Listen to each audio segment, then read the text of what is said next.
Saudações, sou Misael Reis e do meu lado está Everton Alves. Juntos iremos apresentar mais um episódio do Projeto Podcast. Nesse episódio, desmistificaremos alguns termos tecnológicos que utilizamos no dia a dia. Muitas das vezes, não sabemos o real significado, a origem e nem para que a tecnologia em questão é usada. Então junte-se a nós para mais um episódio. O primeiro termo que iremos abordar é o Bluetooth, que é uma tecnologia de comunicação de rádio que permite estabelecer uma rede sem fio de curta distância e baixa potência entre telefones, computadores e outros dispositivos de rede. Ela é muito usada para sincronizar equipamentos, como um fone sem fio ou smartphone, ou para compartilhar arquivos. Mas você sabe a origem do nome Bluetooth? O nome Bluetooth foi emprestado do rei Harald Bluetooth, da Dinamarca, que viveu há mais de 1000 anos. O apelido do rei era Bluetooth, que traduzido significa dente azul. Ele ganhou esse apelido supostamente porque ele tinha um dente tão podre que a coloração era num tom azul. O logotipo Bluetooth é uma combinação das duas runas escandinavas para as iniciais do rei, no caso, o H e o B. O segundo termo é bastante conhecido. Possivelmente você que nos ouve já ouviu em algum site de e-commerce. Geralmente, quando acessamos algum site, ele informa que a página precisa dessa tecnologia para que você tenha uma melhor experiência dentro do site. Estamos falando dos cookies. São pequenos arquivos de texto, colocados em seu computador ou no servidor da web quando você visualiza alguns sites. Eles são usados para armazenar dados sobre você e suas preferências, para que o servidor da web não precise solicitar essas informações repetidamente, reduzindo potencialmente o tempo de acesso à página. Os cookies são comumente usados para armazenar dados de registro pessoal como seu nome, endereço, conteúdo de um carrinho de compras, seu layout preferido para uma página da web, etc.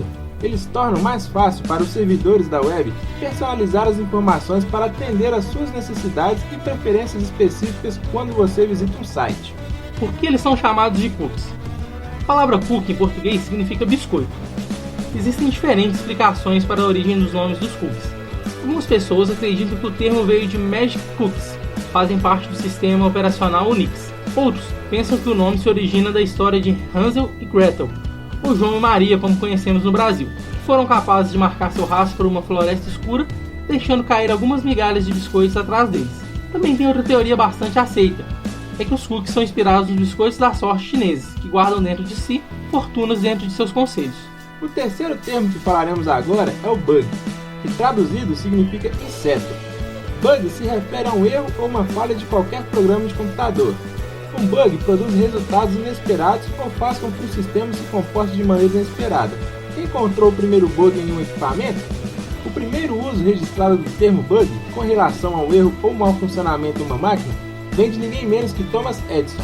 A evidência está documentada numa carta de 1878, numa tentativa de Edison de desenvolver seu sistema de telégrafo quádruplo para transmitir e receber até 4 telegramas separados em um único fio, do qual ele relatou ter encontrado uma solução alternativa para um bug do equipamento. O termo bug, usado na computação, foi registrado às 15h45 do dia 9 de setembro de 1947. Este bug era uma mariposa, que foi extraída do relé número 70, painel F, da calculadora de relé Harvard Mark II Aiken. Essa mariposa foi preservada atrás de um pedaço de fita adesiva no diário de bordo das máquinas, com a frase agora imortalizada: primeiro caso real de um bug sendo encontrado. Portanto, o primeiro bug de computador foi, na verdade, um bug literal. O quarto termo é spam, que são e-mails não solicitados, geralmente propagandas de alguma marca ou loja, ou até mesmo falsos anúncios extravagantes e chamativos que te incitam a clicar em links suspeitos contidos no corpo da mensagem. A etimologia da palavra spam é fascinante. A palavra spam tem origem na marca de carne enlatada produzida pela empresa Hormel Foods, a Shoulder Pork and Ham, que significa algo como carne de porco e presunto. A primeira lata de carne spam foi produzida em 1937 e rapidamente se tornou a maior vendedora nos Estados Unidos. Quando os Estados Unidos entraram na Segunda Guerra Mundial, o spam também. As tropas aliadas na Europa recebiam cerca de 15 milhões de latas de spam a cada semana para manter os soldados nutridos. O spam foi posteriormente elogiada por Dwight Eisenhower e Margaret Thatcher por seu papel na vitória dos aliados. O termo se tornou popular no mundo da informática graças a uma sketch, que são pequenas peças ou cenas dramáticas, geralmente cômicas e com menos de 10 minutos de duração, de 1970 do Monty Python Flying Circus. Nessa sketch, todos os itens do menu do restaurante têm como ingrediente a carne spam. Mesmo que a cliente não gostasse de tal carne, ela teria que aceitar o prato com spam. Quando a garçonete diz a palavra spam, um grupo de vikings canta de forma alta e repetidamente a frase: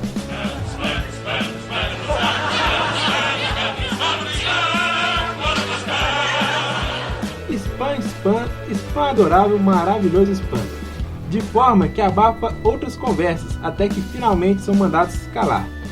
Essa sketch se tornou conhecido e a palavra spam foi associado a algo que te empurram, mesmo que você não tenha solicitado. Confira nosso Twitter e na descrição do episódio no YouTube, que deixamos o link para que você possa assistir ao sketch. O quinto termo que iremos desmistificar é podcast. Com certeza, você que nos ouve certamente sabe o que é e como funciona um podcast. Mas você sabe por que é chamado assim? O termo podcast vem da combinação das palavras iPod e broadcast. iPod é um equipamento da Apple utilizado para armazenar e escutar arquivos de áudios, como música. Já broadcast significa transmissão. O termo podcast foi sugerido pelo tecnólogo britânico Ben Hamsley em 2004. Havia outras sugestões, como audioblog, guerrilla média, porém, com a popularidade do iPod na época, foi fator relevante para que o podcast ganhasse popularidade. Citamos anteriormente que podcast teve a origem na junção das palavras iPod e broadcast. Agora o próximo termo que iremos comentar seria justamente sobre iPod. Para entender a inspiração e o significado do nome iPod, precisamos rastrear dois elementos do nome, o i e o pod. Quanto à origem do i, que procede o nome de todos os equipamentos da Apple, significa internet. Mas de onde vem a palavra pod? No seu desenvolvimento, hoje conhecido como iPod, era chamado de dulcimer, que é um instrumento de cordas de origem medieval. Mas o nome não tinha tanta aceitação por parte dos consumidores, então foi decidido que o nome mudaria. Na época do lançamento do iPod, a Apple pensava em seus produtos voltados para o consumidor como parte de um hub digital. O redator freelancer Vini Checo foi contratado para trabalhar na nomeação do dispositivo e estava testando a associação com a palavra hub. Checo pensava nas naves espaciais como hubs, o que o levou a pensar nos ônibus espaciais menores do famoso filme de Stanley Kubrick, 2001, Uma Odisseia no Espaço, no qual ele imaginava que tais ônibus se pareciam com o iPod original. Uma vez que o iPod foi lançado em 2001 e o nome do filme também remetia ao ano em que trata sobre assuntos de tecnologia, Checo buscou alguma referência do filme. Isso levou a uma das citações mais famosas do filme: Open the pod bay doors, Hal. Open the pod bay doors, Hal. Traduzido: abra as portas do compartimento do pod, Hal. Nessa famosa frase, o astronauta Dave Bowman pediu ao supercomputador HAL para abrir as portas do compartimento da nave e deixá-lo voltar para sua base. Com a palavra pod na citação e a marca I da Apple, o nome iPod nasceu. Pois bem, esse é o final de mais um episódio. Esperamos que tenhamos agregado conhecimento a você com essas informações e curiosidades sobre termos tecnológicos. Ficamos felizes por nos ouvir e se gostou desse episódio, confira em seu agregador de podcast favorito outros episódios lançados. Siga-nos no Instagram e Twitter e se inscreva no nosso canal do YouTube. Lembrando que no Twitter e no nosso canal do YouTube sempre publicamos links relacionados ao tema de cada episódio para que você possa conhecer mais profundamente sobre o tema. Obrigado e até o próximo episódio.